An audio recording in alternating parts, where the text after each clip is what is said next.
जवाब इसका बिल्कुल साफ है कि बाबरी मस्जिद के फैसले में किस तरीके का आधार है वो तमाम लोगों को पता है कि फैसला जो आया वो आस्था के आधार पर आया। क्या देश में फैसला आस्थाओं के आधार पर हुआ है या क्या अदालत में होता है?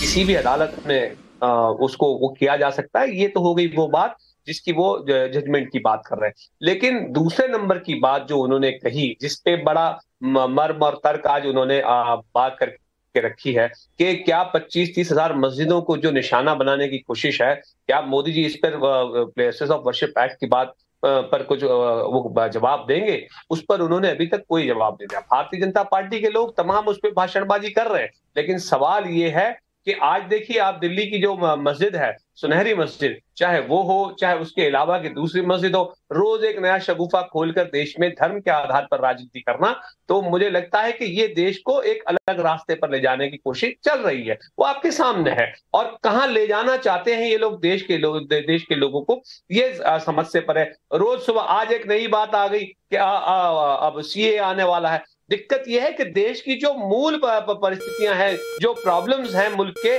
उस पर बात करने के बजाय आपको ये प्रॉब्लम आपकी ये चिंता है कि पड़ोस के मुल्क में क्या हो रहा है। अरे देश में आप देखिए, देश में कल हड़ताल रात के आधी रात को खत्म हुई है। ये परिस्थितियां हैं। भारतीय जनता पार्टी की दिक्कत क्या है? पहले वो कानून बना लेती है, बाद में तो जनमत लेने के लिए बाहर निकलती है। जब बाहर निकलती है तो उसको विड्रॉ करना पड़ता है। तो ये जो पॉलिसी है, आपके पास आ रही हूं, लेकिन हर्षवर्धन त्रिपाठी जी, सबसे पहले मेरा सवाल ये है कि क्या सुप्रीम कोर्ट ने सिर्फ आस्था के बेस पर अपना वर्डिक्ट दिया है, सिर्फ आस्था पर बेस होके? नविका जी, मुझे लगता है कि ये झूठ बोलने से बचना चाहिए। वैसे तो मैं आशुतोष जी की बात से पूर्णतः सहमत हूं कि सर्वोच्च न्यायालय ने निर्णय सुना दिया तो उसके बाद उस पर कोई बहस की गुंजाइश नहीं बचती। आप टिप्पणी कर सकते हैं लेकिन बहस की गुंजाइश नहीं बचती। उन्होंने बहुत लंबी जिरह सुनी है, लेकिन सबको देश को पता होना चाहिए कि जब बीबी लाल आर्कियोलॉजिकल सर्वे ऑफ इंडिया के चीफ थे, तब के मोहम्मद उनके साथ उस खुदाई में थे और 12 खंभे जो मंदिरों के अवशेष थे, और उसके बाद भी वहां जो शिलालेख मिला जिस पर लिखा है कि ये भगवान विष्णु का मंदिर है, और उसके अलावा ढेर सारे ऐसे प्रतीक चिन्ह मिले जो पुरातात्विक अवशेष है। उसके अलावा वैज्ञानिक विधि से भी जमीन के भीतर 200 मीटर तक हुई है। अब देखिए, बीच में बोलेंगे दानिश आपकी समस्या यही है, बीच में बोलकर आप झूठ के नाम से झूठ बोल रहे हैं। सुनिए मेरी बात, अभी मैं आपको बता दूं, सुप्रीम कोर्ट ने, अदालत ने ये कहा कि जो कुछ भी स्ट्रक्चर नीचे पाया गया वो दानिश जी, पहले आप हर्षवर्धन जी को सुन लीजिए। नहीं, पहले आप हर्षवर्धन जी को सुन लीजिए और उसके बाद आपको काउंटर करने का समय दूंगी। दोनों की आवाज एक साथ नहीं दर्शकों तक जाती। बोलेंगे तो कैसे? वो तार्किक या थोड़ी बहुत? हाँ, नहीं, बीच में नहीं बोलिए, आप बीच में नहीं बोलिए। आप एक एक पॉइंट को नोट कर लीजिए और फिर काउंटर करिएगा। मैं आपका फेडर डाउन कर रही हूँ। हर्षवर्धन त्रिपाठी जी, 1949 में मूर्तियां गैर कानूनी।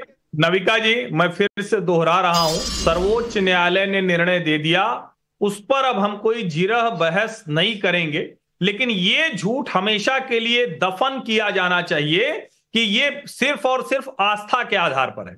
निश्चित तौर पर राम में हम सबकी आस्था है और ये आस्था इस देश के मुसलमानों की भी होनी चाहिए थी, क्योंकि मुसलमान भी पहले सब हिंदू ही थे और उन्हें यह मान लेना चाहिए था कि राम की जन्मभूमि पर कोई भी मस्जिद नहीं हो सकती है। लेकिन वो नहीं माने, बहुत लंबी लड़ाई लड़ी। हिंदुओं को बहुसंख्यक होने के बाद उनके आराध्य के पूजा का अवसर नहीं मिला, वो सीखचों में रहे। जैसे किसी अपराधी को जेल में रखा जाता है, वैसे इस देश में सेकुलरिज्म के नाम पर सरकारों ने भगवान राम को, रामलला विराजमान को सीखचों में रखा।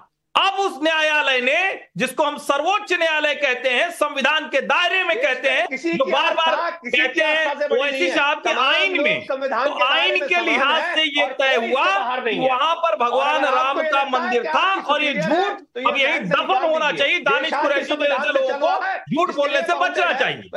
भारत सरकार और भारत सरकार का संविधान, इसलिए आप ये जहन से निकाल दीजिए कि आपकी आस्था मेरी आस्था से सुपीरियर है।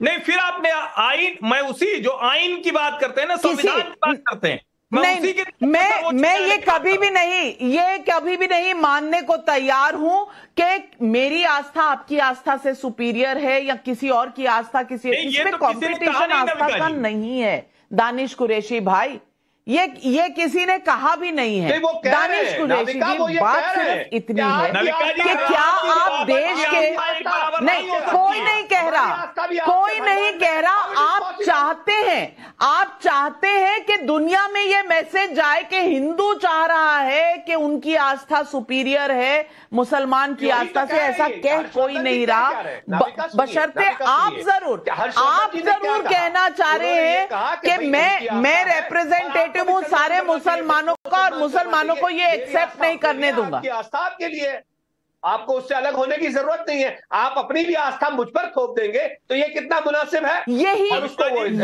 तो बात है अजय आलोक जी, जिस पर आज प्रधानमंत्री जी ने कहा है, यही बात है जिस पर आज प्रधानमंत्री जी ने कहा है अजय आलोक जी कि सुप्रीम कोर्ट का वर्डिक्ट आया है फिर भी मानेंगे नहीं क्योंकि इनकी आस्था है, ऐसा दानिश कुरैशी कह रहे हैं। और प्रधानमंत्री ने कहा है कि सुप्रीम कोर्ट के वर्डिक्ट के बाद भी आप आस्था पर चोट पहुंचाते चले जा रहे हैं। क्या यही कॉमन मिनिमम प्रोग्राम है इंडिया गठबंधन का? ये इस सवाल का कोई जवाब नहीं दे रहा। देखिए प्रधानमंत्री जी ने जो कहा नविका जी बिल्कुल सही कहा है। ये दानिश कुरैशी तो अभी सेकुलरिज्म के तालाब में नई आई हुई मछली हैं। इस सेकुलरिज्म के तालाब को तो गंदा करने वाली वरुण पुरोहित जी की पार्टी कांग्रेस पार्टी है।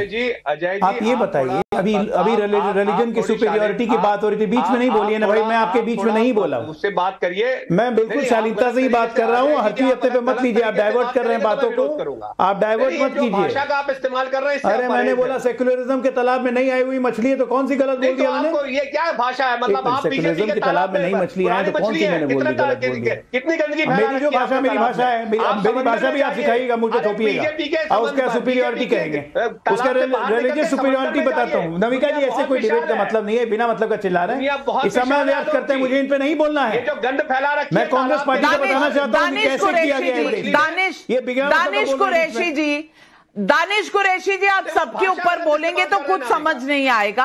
आप सुन तो गलत को इस्तेमाल कर रहे हैं, उनको प्रॉब्लम है तो दानिश कुरैशी की मुखालिफत करें, कोई प्रॉब्लम नहीं है, लेकिन वो अछली मछली की बात करेंगे वो गलत है। अरे मुझे आपसे कोई प्रॉब्लम नहीं है भाई, आप बोलते रहिए ना। मछली कोई बुरा शब्द नहीं है, अभी रिलीजियस बुरा शब्द नहीं है। मछली बीजेपी के तालाब की मछली है जो गंद फैला रही है, ये वो है। अरे भैया आप जो एक, चलिए जवाब देते हैं, आपने सवाल पूछा, अजय आलोक जी जवाब दे रहे हैं, आपका फेडर डाउन।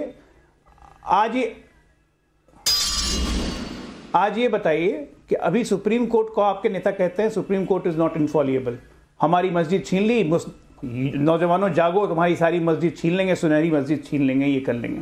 वो भड़का नहीं रहे, बहुत अच्छा सेकुलरिज्म की बातें कर रहे हैं वो। आज अगर कोई हिंदू पक्ष क्लेम कर देगा किसी मंदिर पे कि ये हमारा मंदिर था और ये हमें वापस चाहिए, तब वहां पे आप लाएंगे रिलीजियस ऑफ वर्शिप एक्ट, कि आप क्लेम भी नहीं कर सकता है कोई हिंदू पक्ष। लेकिन अगर कोई मुसलमान किसी हिंदू मंदिर पे क्लेम कर देगा, जैसा केरला में हुआ कि 1500 साल पुरानी मंदिर को क्लेम कर दिया वक्फ बोर्ड ने, ये वक्फ की संपत्ति है, तो उसका निवारण अदालत से नहीं होगा, उसका निवारण वक्फ बोर्ड करेगा। ये कौन सी सुपीरियरिटी है? ये किसने दिया आप लोग को? इसी बात की तो हम मुखालफत कर रहे हैं। क्या आप हमारे साथ हैं उस मामले में? प्लेसेस ऑफ वर्शिप एक्ट सिर्फ हिंदुओं के लिए, मुसलमानों के लिए नहीं।